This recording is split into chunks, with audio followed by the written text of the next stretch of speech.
last speaker for the morning is my former partner from Ochsner Clinic, who's currently now at UC Davis. I guess UC Davis is stealing all the Ochsner guys, huh? Jamie Ross. Jamie is the Associate Professor of Medicine, and she is the Director of the Dialysis Access Unit at UC Davis Medical Center. Welcome, Jamie. Thank you very much for the invitation. It's always good to see you again outside of New Orleans, as well as maybe someday we'll all get to go back. This is kind of interesting since the general talk about dialysis access is coming at the end, but how many people here actually include dialysis access in your practice? Okay. Some of you. Okay, well, good. So we'll kind of go through the issues for those of you that are familiar with them and learn something for those that aren't. A lot of people take care of dialysis patients. As an interventional nephrologist, I've done several parts of this. It's up to the nephrologist to determine when the time for vascular access should happen, and if basically what kind of clearance this person will need to treat their body habitus. They may refer them to you as the surgeon to evaluate your recommendation for the next or the first access and place that access. And then your responsibility becomes to assess when that access is ready for use, in addition to intervening or recommending intervention if it's not maturing.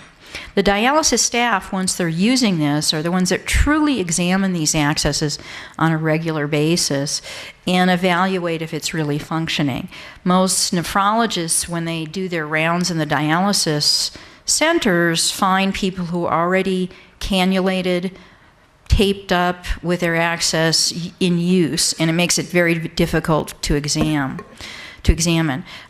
In my generation of nephrologists, none of us were taught how to examine a vascular access. So even if it was available, the knowledge about what is going on with the vascular access is somewhat limited.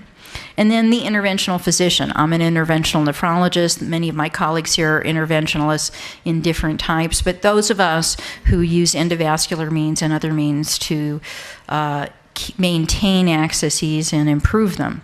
And so if there's a problem, you frequently send that to an interventional physician, and we try to make it better. And so all of us are involved in this kind of ongoing process. Once you get a functioning access, it's not your last functioning access. As Dr. Lee implied, even if you get a functioning access, you may need another one. This gentleman you talked about may have had one or two of these last several years, but not forever. And so you're constantly planning, dealing with an access that needs maturing, maintaining the access, watching it fail, and then planning the next one. And the reason that the nephrology community is so concerned about fistulas, in addition to many others, this is just one probably very easy slide to remember, is that the mortality of fistulas is actually as good as these poor dialysis patients can get. This is a relative mortality, and again, if you use fistulas as the baseline of 1, all other accesses really have a significantly worse mortality outcome for these patients, not just morbidity, but mortality, and even worse if you're diabetic. And so our goal is to have the best access we can in these patients, and ideally for everybody that's a fistula, but in reality, it's not feasible.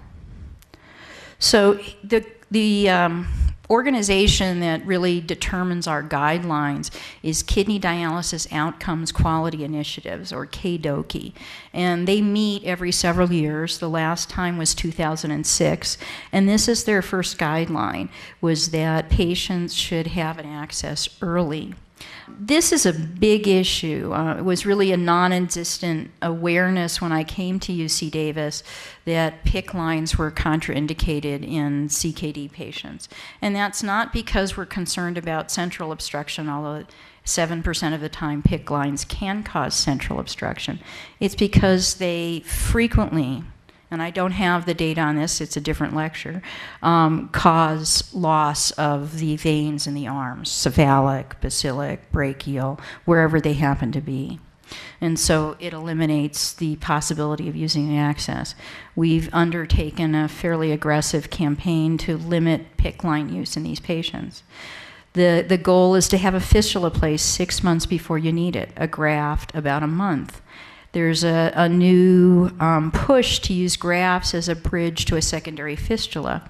And PD is becoming kind of reinvigorated with the idea that PD can be a bridge to a working fistula. And here's the order of accesses and preference. Fistulas, lower arm, upper arm, transposition fistulas, grafts being less favorable. You could probably stick the HERO device here now. This is, again, 2006 recommendations, and here we are in 2011. Every time you have a failed access, you should reconsider having a fistula placed. And again, keep in mind a graft can be a good bridge to your next fistula, but you have to work in concert with your interventional person so that they don't put a stent or overly aggressively angioplasty the native vein where you want to put your next fistula. And PD, again, catheters last. This has become a real awareness in the nephrology community that to limit the use of catheters, the length of catheter use, that they cause significant damage, which I'll show you. I like showing this slide, even though I know this is really simplistic for a bunch of surgeons. Just realize you may never see normal again once you start entering the field of vascular access, that nothing's left that's normal. So approaching to diagnosis, so now that recognizing the failed access, there's a lot of clinical systems. In our area, we use 90% of the time, we use calculated transonic flows, which are done by saline dilution methods. So we have a fairly good idea of when the access is failing. But a lot of people use decreased clearance, just awareness that the arm or extremity is swelling, that they're bleeding after dialysis, they have difficulty cannulation, they've developed aneurysms or pseudoaneurysms, and they have pain. These are some of the reasons that you'll get somebody referred to you with an abnormal access. And so this, again, may be simplistic, but it's really good to go over. You should look at the access. You know, looking at the skin, is it thin? Is there evidence of stretching of the skin or any evidence of ischemia? Does the person have central collaterals or collaterals up and down, suggesting venous hypertension or central obstruction? Have they developed aneurysms due to stenoses proximal to that aneurysm? And is there any evidence of infection which would limit any intervention at this time at all? And you also want to look at the length of usable access. These needles that are used in dialysis, people have to remember, are 1 inch to 1.25 inches long. Now, that has two good and bad issues with it. One, you can't reach a deep access with that. And two, they end up overlapping, but not completely. They cannot completely overlap. So you need probably at least 6 centimeters of a usable length to even cannulate the area on a repeated basis just in the usable access.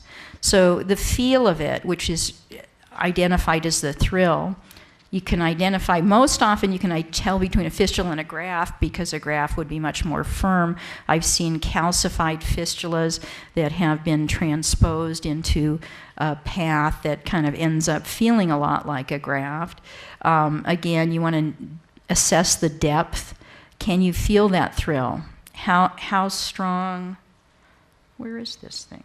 Oh, how strong for how long? The length of that you can palpate this really suggests how quickly the arterial pressure is diminishing. If arterial pressure is maintained and not dropped because of an outflow stenosis, you may have a thrill all the way up your access. That's much more common to feel even in normal situations in a graft, but should never be true in a fistula. You can compare the arterial exam to the opposite limb as well to see if there's an abnormal diminishment of vessels, implying some sort of ischemia, as Dr. McVicar discussed. You can also see if it's pulsating. Pulsations imply that it is not, there's no thrill anymore, so that it's all arterial pressure.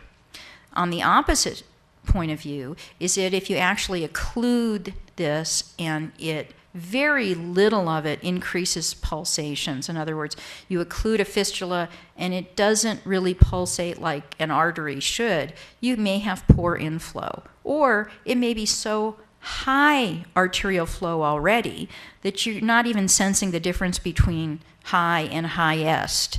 And I'll go over that a little bit later. And then you want to listen to this. This is the bruit. And you can tell, and I wish I've been trying to develop a little sound library for this, but it should be kind of a very holosystolic, kind of low-pitched hum. If it changes frequency, even from low pitch to another low pitch, there's something different. If it's a high-pitched frequency, it most often is an inflow problem. And then the length. Again, if you look at this, you have to remember at some point to listen to the heart, and that the ectopy you have, if you have, say, bigeminy, we've had a patient recently like that the pitch of everything's going to change as your PVCs are not actually delivering the same amount of blood to the circuit. So here's some normal graphs, and this is actually not how I typically see a graph. This is a graph that goes from the brachial artery to the basilic vein. Frequently you'll still see them up here, but again, this is a graph. Here's a much more typical upper arm graft where you're looking at the basically attachment site to the vein or the venous anastomosis, and it makes a curve upward. This is, I'm still having trouble with this. Well, the bottom right is a looped forearm graft, and then the bottom left is a looped forearm graft, the bottom right is a straight forearm graft. And here's some fistulas. Now you can see, at least if you just look at them, some of them look like grafts. This is a superficialized cephalic vessel, and it's irregular, kind of large parts, small parts, very suggestive of a nice fistula, but kind of unusual for just a regular old cephalic, but it's been altered. This is, below that is a typical just cephalic upper arm fistula. Top right is a basilic vein transposition, and you can see the long scar that was involved in creating the tunnel. And again, maybe from afar at least confused with a graft. This is a kind of a forearm, bottom right is a forearm semino fistula gone bad here. And here's some unusual situations. I think we've talked about basilic vein transpositions. Toward the elbow is the AV anastomosis. The basilic vein has been swung up, and you can kind of see it being turned back and turned into a nice loop there. That stretch on the vein does not make the vein happy. Veins do not like receiving arterial pressure. They do not like being moved out of their vascular beds, and they don't like being swung around. And so they tend to get scars. Hey, look at that, right here. And this is a typical stretched out version. Actually, that actually looks pretty good compared to some of the ones I've seen. But this swing point is an area where you frequently have problems.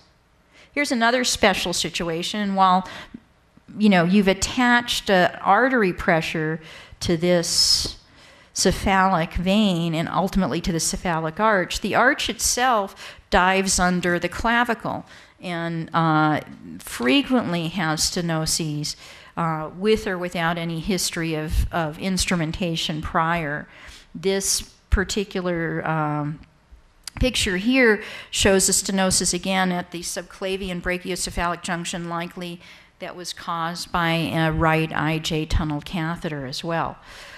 Over here is another one. Yeah, I'd love to make it over there. Maybe someone else. Okay. hopefully all of you know where the deltoid insertion is. Again, the cephalic vessel goes under the muscle there, and at the deltoid insertion also causes some impingement, and frequently that's another site of problems. So you can almost walk into a cephalic fistula that has outflow stenosis and say, I think the problem is at the deltoid insertion or maybe the cephalic arch. And really most of the time you'd be right. Makes my field somewhat simple. Here is the Gras fistula, which is attached to the median cubital vein and essentially hedges bets in the sense that you have the median cubital vein, the basilic system, and the cephalic system all attached. And what I see frequently, though, is that the turbulence causes something like this, and you've essentially lost one of these. So evaluation now of the inflow. Using your pads of your fingers here for vibration is actually the best vibration sense you have. You can tell if it's pulsing or can you feel the thrill? Does this thrill diminish over this length or not? If it doesn't diminish, that's actually abnormal. Compare in the artery flow, as I've said, and augmentation. If you press with one finger, you can always tell which side the artery is coming from by which side of your finger is still pulsating, but you can also see if the pulsations get stronger. If they don't, you have an inflow problem. Again, listen to the artery flow with and without augmentation, and a high-pitched flow will usually imply an inflow stenosis. This is not exactly normal, but it was a good picture to show you anyway. Here is a little bit of an abrupt transition. Most grafts, and this is a graft, the straight vessel on the left is the artery, and it meets the graft. The graft should be gently tapered, and this one tapers abruptly, but it's got a good width, and there's really nothing wrong or needing intervention. So that's at least as close to a normal artery anastomosis. The idea is that you don't want the arterial anastomosis to be the same size as the artery, because then you end up with steel. And there's been some really good data showing this, that if you look at this graft, and again, I have the article someplace if those folks, if you want to review this in terms of what the hemodynamics of this is, but you don't want the anastomosis to be more than 75% of the artery. And this is true for the upper arms. I don't think there's been establishment of what the relationship should be in the legs. After that, you get ischemia. There's also been an awful lot of research on the angle, if you're using a graft, that's the optimum to create laminar flow. There are many people that believe that laminar flow improves your outcome. Lots of studies by a man named Roy Chaudhry, who has shown that turbulence alters the cellular development of endothelium. And so here is what the ideal laminar flow is. So here's some of the problems. This is a fistula, and you can see on the right is the nice smooth arterial tree that hits the venous arterial anastomosis. There's a narrowing there that would be called the arterial anastomosis and have a stenosis. Just beyond that, to the right, is a juxta-anastomotic area. Both of those are what we frequently see in fistulas. Now, whether that's due to alteration in baropressure, trauma, needling cannulations, or surgical scarring, it's really hard to say, but it is a frequent site. And then we look at outflow stenosis. You can basically maintain your arterial pressure, and you have nowhere to put this high pressure flow, and so you end up with a conduit that's at the same pressure that your artery is ultimately. And here is a typical venous anastomosis stenosis in a graft. It's the 90% of the time we see abnormalities at the venous anastomosis.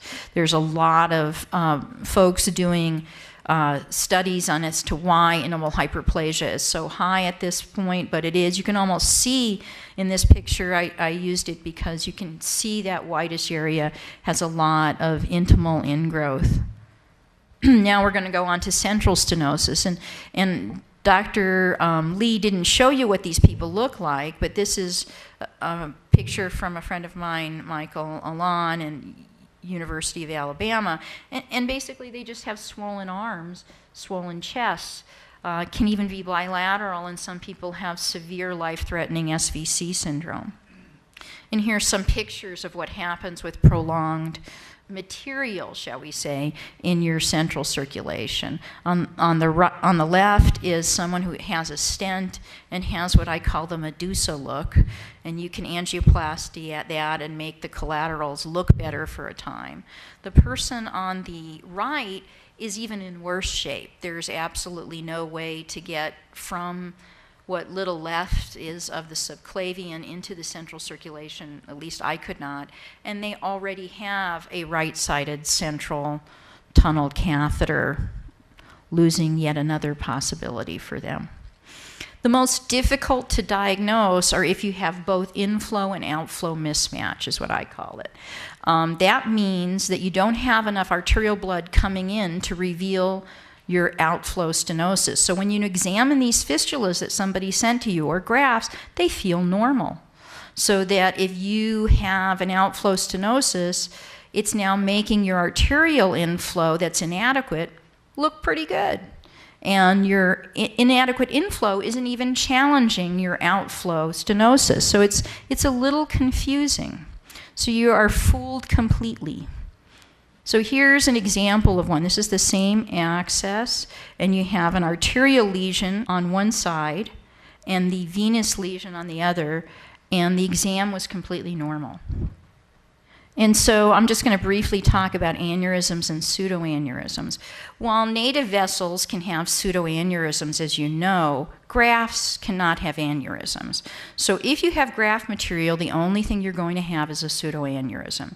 It is going to be fibrous material that is covering an area of degraded graft that is barely hanging on. And in the bottom picture, in the lower needle, there's a puffy area that really is a pseudoaneurysm, and they're sticking through basically no graft. And if you actually push on that area, you will feel no graft material, which I find always frightening.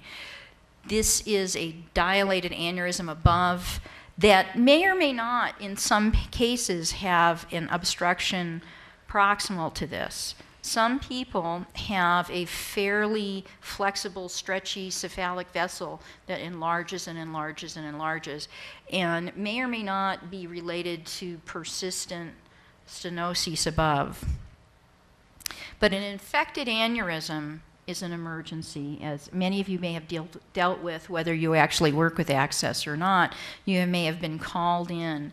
And if an aneurysm is infected, chances are that at some point in the near future, it will blow, and you will have arterial blood pouring out of this area, and it will become a vascular emergency. And so I've sort of put a list for you of what interventionalists do in this area, you know, whether you choose to get involved in it or not. These are some of the things that we can and can't do for you. And some of the things have been discussed here today. And here's the sad part of my lecture. This is from last century, and we haven't improved. So one of the issues that Kay Doki was looking at is that fistulas last much longer than grafts. And I think Dr. Lee kind of spoke to the fact that our success rate is not very good. But if you look at this, grafts basically are down to 50% functionality by 1 year without intervention. And fistulas do much better. However, here's the key. After the first intervention, fistulas and grafts start behaving in a similar manner. That what you do by intervening with angioplasty and some of the aggressive techniques which are all we have available at this time, you've changed the response of the endothelium, you've injured it, and now they become parallel. And I don't know of any data in the 21st century that has changed this yet. So that is the end of my talk. Thank you very much. Thank you, Jamie. Well, that concludes our morning session, and we will reconvene this afternoon at 4:15.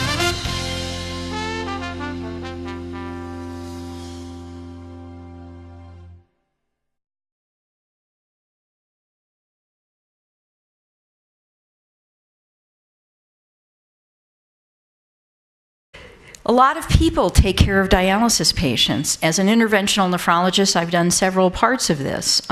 It's up to the nephrologist to determine when the time for vascular access should happen, and if basically what kind of clearance this person will need to treat their body habitus. They may refer them to you as the surgeon to evaluate your recommendation for the next or the first access and place that access. And then your responsibility becomes to assess when that access is ready for use, in addition to intervening or recommending intervention if it's not maturing. The dialysis staff, once they're using this, are the ones that truly examine these accesses on a regular basis and evaluate if it's really functioning. Most nephrologists, when they do their rounds in the dialysis centers, find people who are already cannulated, taped up with their access in use, and it makes it very difficult to examine.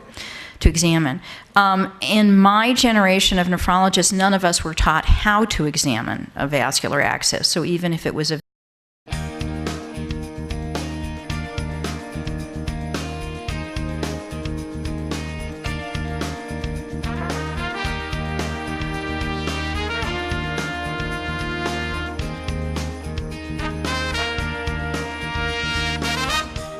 last speaker for the morning is my former partner from Ochsner Clinic, who's currently now at UC Davis.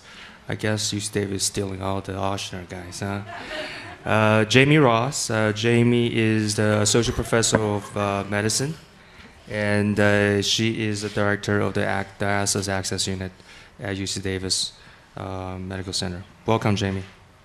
Thank you very much for the invitation. It's always good to see you again outside of New Orleans, as well as maybe someday we'll all get to go back.